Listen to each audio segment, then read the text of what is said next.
ദൈവത്തിന് സ്തുതി. പ്രഭാത കിരണത്തിലേക്ക് സ്നേഹവന്തൻ ഭാഗം 2068. ഇന്ന് ഓഗസ്റ്റ് മാസം 29-ാം തീയതി. ഈ ആണ്ടിലെ 241-ാമത്തെ ദിവസത്തിലെത്തി. വിശുദ്ധനായ ലൂക്കോസിന്റെ സുവിശേഷം 5-ാം അധ്യായത്തിന്റെ പ്രാരംഭ ഭാഗം എപ്പോഴെങ്കിലും ഒന്ന് വായിക്കണം. സാധിച്ചാൽ ഈ നല്ല പുലരിയില്, പകലില്, ദിവസത്തിൽ തന്നെ. ക്രിസ്തുയേശു തന്റെ ശിഷ്യന്മാരെയൊക്കെ കണ്ടെത്തിയ, കൂടെ കൂട്ടിയ വളരെ വ്യത്യസ്തമായ ഒരു സന്ദർഭത്തെക്കുറിച്ചാണ് പരാമർശം.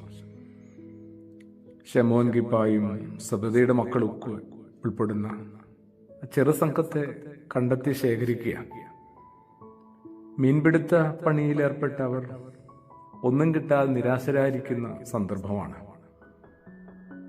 അവർക്കിടയിലേക്ക് പതിയെ യേശു കടന്നെത്തുകയാണ്. വലതുവശത്തേക്ക് വലയിടാനായിട്ട് പറയുമ്പം ശമോന്റെ ഒരു മറുപടിയുണ്ട്. രാത്രി മുഴുവൻ ഞങ്ങൾ പണിയെടുത്തിട്ട് ഒന്നും കിട്ടാതെ അങ്ങേയറ്റം നിരാശരാണ്. എന്നാലും നീ പറഞ്ഞതല്ലേ, ഞങ്ങൾ അനുസരിക്കാം. ഒന്നാം തരം മുക്കുവരാണ്. മുക്കുവ പ്രമാണിയാണ്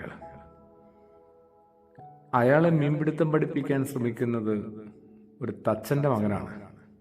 അതും വലിയ മേൽവിലാസമൊന്നും ഇല്ലാത്ത, ആവശ്യത്തിലധികം പരിഹാസങ്ങൾ ഏറ്റുവാങ്ങിയ ഒരു കുടുംബത്തിലെ അംഗം. നീ നിന്റെ പണി നോക്ക് എന്നാണ് സത്യം പറഞ്ഞാൽ അല്പമെങ്കിലും സാമാന്യ ബോധമുണ്ടെങ്കിൽ ശമോൻ പ്രതികരിക്കേണ്ടത്. യേശുവിനെ കുറിച്ച് കേട്ടിരുന്നു. യേശുവിന്റെ പിന്നാലെ പോയ അന്ത്രയോസിൽ നിന്നൊക്കെ കുറെ കാര്യങ്ങളൊക്കെ പത്രോസും ശേഖരിച്ചിട്ടുണ്ടാവും. ഒരു ആദരവും ബഹുമാനവും ഒക്കെ ഉണ്ട്. നീ പറഞ്ഞതുകൊണ്ട് വലയിറക്ക, ആ വല നിറയെ മത്സ്യം കിട്ടിയെന്ന് പറയാം. അങ്ങനെയൊരു സമൃദ്ധിയുടെ വിഭവ ശേഖരണത്തെക്കുറിച്ച് പറയാൻ വേണ്ടി ഒന്നുമല്ല. അതിനുശേഷം പത്രോസ് ചെയ്തൊരു കാര്യമുണ്ട്. അയാൾ പത്രോസ് എന്ന പേരിലേക്ക് എത്തിയിട്ടില്ല. ശമോൻ ഗിപ്പ. അയാൾ യേശുവിന്റെ കാൽക്കൽ വീഴുകയാണ്.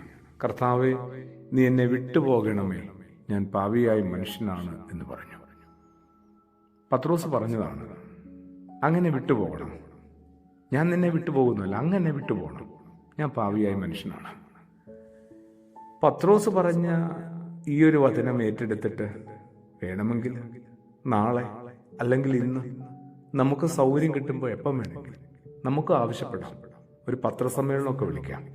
എന്നിട്ട് സ്ലീഹന്മാരുടെ തലവന്റെ സ്ഥാനം പത്രോസ് രാജിവെക്കണമെന്ന് ആവശ്യപ്പെടാം. കാരണം വേറൊന്നുമല്ല കേട്ടോ. പുള്ളി അങ്ങനെ ഒരിക്കൽ യേശുവിനോട് പറഞ്ഞു പോയില്ലേ, നീ എന്നെ വിട്ടുപോകണം, ഞാൻ അയോഗ്യനായ, കുറവുകളുള്ള, പാപിയായ മനുഷ്യനാണ്.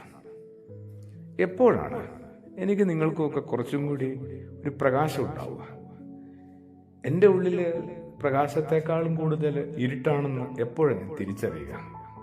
പൗലോസ് അപ്പോസ്തലൻ പറഞ്ഞതുപോലെ ചെയ്യാൻ ആഗ്രഹിക്കുന്ന നന്മകളൊന്നും അല്ലല്ലോ ചെയ്തു വരുന്നത്. ചെയ്തു വരുമ്പോൾ ഒക്കെ ചെയ്യാൻ ആഗ്രഹിക്കാത്ത തിന്മകളായി പോകുന്നുണ്ട്. കുറെ കൂടി നമ്മൾ ഒരു പ്രകാശമുള്ള, തുറവിയുള്ള മനുഷ്യരായിട്ട് മാറട്ടെ. പ്രാർത്ഥനയോടുകൂടി ആമേൻ.